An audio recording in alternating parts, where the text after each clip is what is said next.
안녕하세요. 스포츠 분석 천교수입니다. 저희 채널을 방문해 주셔서 감사합니다. 이번 회차 천교수 가족방 적중 내역입니다. 적중하신 분들 모두 축하드리며 오늘의 경기 분석도 재밌게 시청하시고 유익한 정보 얻어가시기 바랍니다. 천교수 가족방 입장은 영상 하단 고정 댓글을 통해 입장 가능합니다. 그럼 오늘의 경기 분석 시작하겠습니다.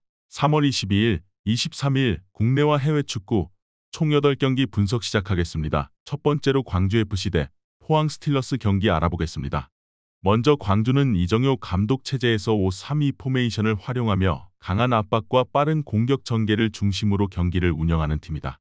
박인혁이 최전방에서 제공권과 연계 플레이를 담당하며 헤이스와 아사니가 공격 전개를 주도한다.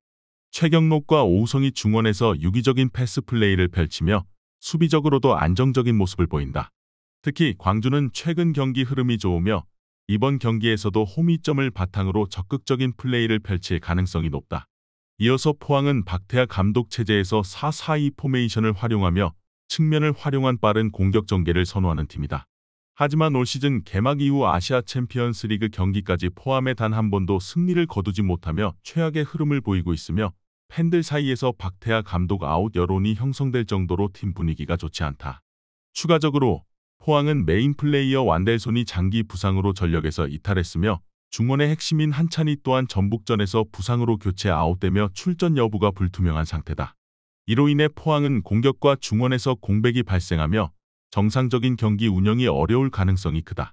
광주는 헤이스와 아사니를 중심으로 공격적인 운영을 펼칠 가능성이 높으며 홈 경기에서 더욱 강한 경기력을 보일 가능성이 크다.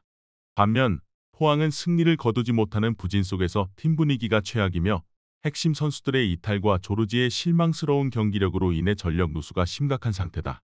전체적인 경기 운영 능력과 최근 양 팀의 전력 차이를 고려하면 광주가 승리를 가져갈 가능성이 높아 보인다. 이번 경기 광주FC 승을 추천합니다. 핸디 언어버 및 최종 조합은 고정 댓글 링크를 통해 가족방에서 확인해주세요. 두 번째로 리히텐슈타인 대 북마케도니아 경기 알아보겠습니다.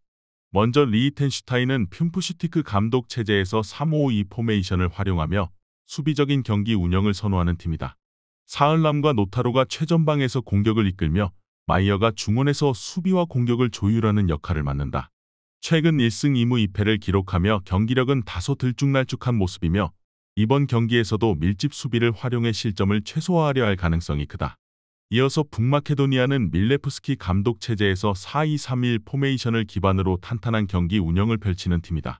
추를리노프가 측면에서 빠른 돌파를 통해 공격을 전개하며 미오브스키가 최전방에서 제공권과 결정력을 활용해 상대 골문을 위협할 가능성이 크다.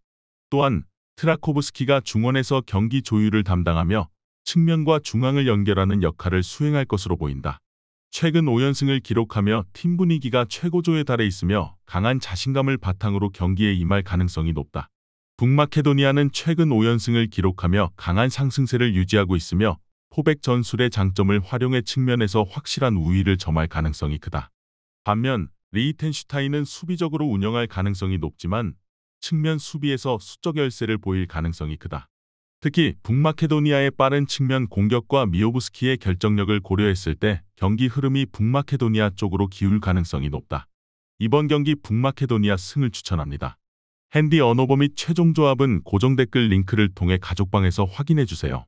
경기 분석 잘 보고 오셨나요? 다음 경기 분석 보시기 전에 천교수 가족방 입장하시는 법 안내해드리도록 하겠습니다. 첫 번째로 영상 하단 댓글을 클릭해주세요. 두 번째로 링크를 클릭하신 후 세 번째로 채팅 참여하기 클릭하셔서 문의 주시고 답장 기다려주시면 됩니다. 남은 영상, 유익한 정보 얻어가시길 바라며 이어서 다음 경기 분석 시작하겠습니다. 세 번째로 몬테네그로 대 지브롤터 경기 알아보겠습니다. 먼저 몬테네그로는 프로시네치키 감독 체제에서 3-5-2 포메이션을 기반으로 공격적인 플레이를 구사하는 팀이다. 요베티치가 최전방에서 득점을 책임지며 크르스토비치가 적극적인 움직임을 통해 공격을 지원할 가능성이 크다. 또한 양코비치는 중원에서 창의적인 패스를 통해 공격을 전개하며 경기 운영의 중심 역할을 수행할 것으로 보인다. 이어서 지브롤터는 리바스 감독 체제에서 4-4-1-1 포메이션을 활용하며 수비적인 운영을 중심으로 경기를 펼치는 팀이다. 드바르가 공격에서 결정적인 역할을 맡으며 왈커와 브리토가 수비적으로 안정적인 역할을 수행하려 할 가능성이 크다. 하지만 지브롤터는 전체적인 전력에서 몬테네그로에 비해 열세를 보이며 수비적인 운영을 통해 실점을 최소화하는 전략을 구사할 가능성이 높다. 몬테네그로는 요베티치를 중심으로 한 강한 공격력을 바탕으로 경기 주도권을 잡을 가능성이 크다. 반면 지브롤터는 수비적으로 운영하면서 실점을 최소화하려 하겠지만 몬테네그로의 공격을 효과적으로 차단하기 어려울 가능성이 크다. 경기 후반부로 갈수록 지브롤터가 체력적인 부담을 느끼며 실점할 가능성이 높다. 결과적으로 몬테네그로가 경기 흐름을 지배하며 승리를 가져갈 가능성이 높다. 이번 경기 몬테네그로 승을 추천합니다. 핸디 언어버 및 최종 조합은 고정 댓글 링크를 통해 가족방에서 확인해주세요.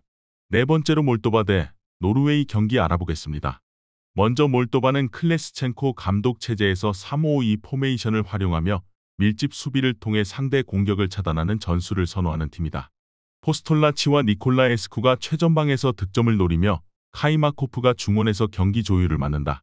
하지만 몰도바는 전체적인 전력에서 노르웨이에 비해 한 수 아래이며 수비적으로 내려앉을 가능성이 크다. 이어서 노르웨이는 솔바켄 감독의 4-2-3-1 포메이션을 기반으로 강한 공격력을 갖춘 팀이다. 홀란드가 최전방에서 피지컬과 결정력을 앞세워 몰도바의 수비를 위협하며 세를로트가 공격 지원을 통해 득점 루트를 다양화할 가능성이 크다. 또한 토스비가 중원에서 공격과 수비를 연결하는 중요한 역할을 맡으며 몰도바의 미드필드를 압박할 가능성이 높다. 노르웨이는 홀란드와 세를로트의 강력한 피지컬과 득점력을 앞세워 몰도바의 밀집 수비를 공략할 가능성이 크다.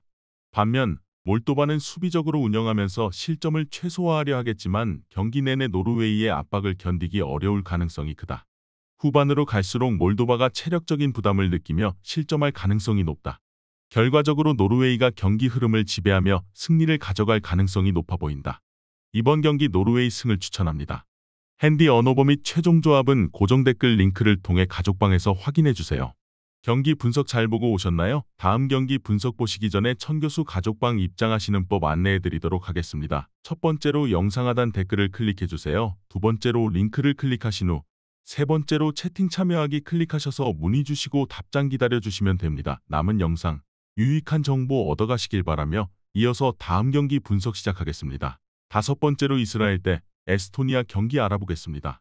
먼저 이스라엘은 클레스첸코 감독 체제에서 5-4-1 포메이션을 기반으로 탄탄한 수비 조직과 효율적인 경기 운영을 펼치는 팀이다. 다비드가 최전방에서 득점 기회를 창출하고 페레즈와 자베르가 중원에서 경기 조율을 담당하며 공격과 수비 밸런스를 맞추는 역할을 수행할 가능성이 크다.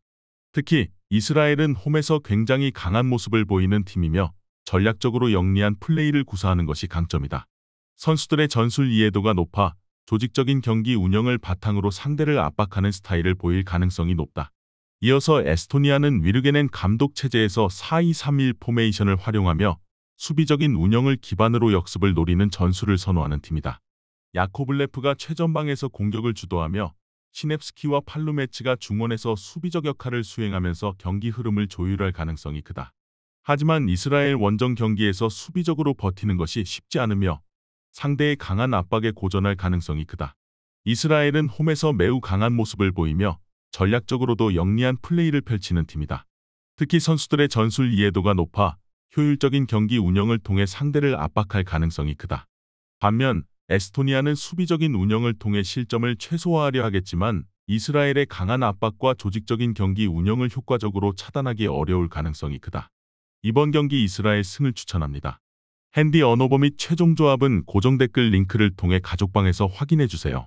여섯 번째로 체코 대 페로제도 경기 알아보겠습니다. 먼저 체코는 하세크 감독 체제에서 4-3-3 포메이션을 활용하며 강한 측면 공격과 적극적인 크로스 플레이를 구사하는 팀이다. 클리멘트가 최전방에서 마무리를 담당하며 흘로제크와 체르니가 양측 윙포워드로 배치되어 측면 돌파와 크로스 공격을 주도할 가능성이 크다. 또한 풀백까지 적극적으로 공격 가담을 하면서 측면에서 수적 우위를 점할 가능성이 높다. 이어서 페로제도는 클락스타인 감독 체제에서 3-4-3 포메이션을 활용하며 수비적인 운영 속에서 빠른 역습을 노리는 전략을 선호하는 팀이다. 크누드센과 쇠렌센이 공격의 중심을 잡으며 올센이 중원에서 경기 조율과 수비적인 역할을 수행할 가능성이 크다. 하지만 측면에서 윙백 한 명씩만 배치되어 있기 때문에 체코의 강한 측면 공격에 취약할 가능성이 크다. 체코는 흘로제크와 체르니를 중심으로 강한 측면 공격을 구사하며 풀백까지 적극적으로 공격에 가담하면서 페로제도의 측면 수비를 압박할 가능성이 크다. 반면 페로제도는 윙백 한 명만 배치된 측면 수비로 인해 체코의 강한 측면 공격을 효과적으로 차단하기 어려울 가능성이 크다. 페로제도의 수비가 급격히 무너질 가능성이 높다. 이번 경기 체코 승을 추천합니다. 핸디 언어버 및 최종 조합은 고정 댓글 링크를 통해 가족방에서 확인해주세요. 경기 분석 잘 보고 오셨나요? 다음 경기 분석 보시기 전에 천교수 가족방 입장하시는 법 안내해드리도록 하겠습니다. 첫 번째로 영상 하단 댓글을 클릭해주세요. 두 번째로 링크를 클릭하신 후 세 번째로 채팅 참여하기 클릭하셔서 문의 주시고 답장 기다려주시면 됩니다. 남은 영상 유익한 정보 얻어가시길 바라며 이어서 다음 경기 분석 시작하겠습니다. 일곱 번째로 웨일스 대 카자흐스탄 경기 알아보겠습니다. 먼저 웨일즈는 벨라미 감독 체제에서 4-2-3-1 포메이션을 기반으로 공격적인 운영을 선호하는 팀이다. 해리스가 최전방에서 마무리를 담당하며 컬렌과 제임스가 측면에서 빠른 돌파를 활용해 공격을 지원하는 구조다. 특히 웨일즈는 강한 피지컬과 측면 크로스를 활용한 공격 패턴이 강점이며 상대 수비의 조직력이 무너질 경우 이를 적극적으로 공략할 가능성이 크다. 이어서 카자흐스탄은 체르체소프 감독 체제에서 4-4-2 포메이션을 활용하며 강한 압박과 피지컬한 플레이를 중심으로 경기를 운영하는 팀이다. 하지만 최근 북한에게 0대2 패배를 당하는 등 최악의 경기력을 보이며 부진의 늪에 빠져 있다. 수비 조직력이 심각하게 흔들리고 있으며 전방 압박이 제대로 이루어지지 않아 중원에서 쉽게 공간을 허용하는 모습이 두드러지고 있다. 아임베토프와 자이누띠노프가 공격을 주도하지만 팀 전체적인 밸런스가 무너진 상태에서 공격력도 기대하기 어려운 상황이다. 웨일즈는 해리스와 제임스를 중심으로 측면과 중앙에서 균형 잡힌 공격을 펼칠 가능성이 크다. 반면 카자흐스탄은 최근 경기력 저하와 수비 조직력 붕괴로 인해 웨일즈의 빠른 공격을 효과적으로 막아내기 어려울 가능성이 크다. 카자흐스탄은 경기 후반으로 갈수록 더욱 어려운 흐름을 보일 가능성이 높다. 이번 경기 웨일스 승을 추천합니다. 핸디 언어버 및 최종 조합은 고정 댓글 링크를 통해 가족방에서 확인해주세요. 마지막으로 룩셈부르크 대 스웨덴 경기 알아보겠습니다. 먼저 룩셈부르크는 3-4-3 포메이션을 기반으로 수비적인 안정감을 유지하면서 빠른 역습을 노리는 전술을 활용하는 팀이다. 로드리게스와 시나니가 측면에서 공격을 전개하며 마르텐스가 중원에서 공격을 지원하는 형태로 운영된다. 하지만 스웨덴처럼 공격력이 강한 팀을 상대할 때는 수비적으로 내려앉을 가능성이 크며 이는 중원에서 상대에게 점유율을 허용할 수밖에 없는 구조가 된다. 또한 상대가 강한 압박을 가할 경우 빌드업 과정에서 어려움을 겪을 가능성이 높다. 이어서 스웨덴은 3-4-1-2 포메이션을 활용하며 강한 압박과 빠른 공격 전환을 중심으로 경기를 운영하는 팀이다. 최전방의 이삭과 요케레시는 빠른 스피드를 활용해 상대 수비진을 괴롭힐 것이며 클루셉스키가 이선에서 유기적인 공격 지원을 수행할 것으로 예상된다. 스웨덴은 공격적인 전술을 통해 경기 흐름을 지배할 가능성이 크다. 이삭과 요케레시의 파괴력 있는 공격이 룩셈부르크의 수비진을 지속적으로 압박할 것이며 클루셉스키와 살레트로스가 이를 지원하며 다양한 공격 패턴을 활용할 것으로 예상된다. 반면 룩셈부르크는 측면을 활용한 빠른 역습을 노리겠지만 경기 내내 스웨덴의 공세를 효과적으로 차단하기 어려울 전망이다. 이번 경기 스웨덴 승을 추천합니다. 핸디 언어버 및 최종 조합은 고정 댓글 링크를 통해 가족방에서 확인해주세요.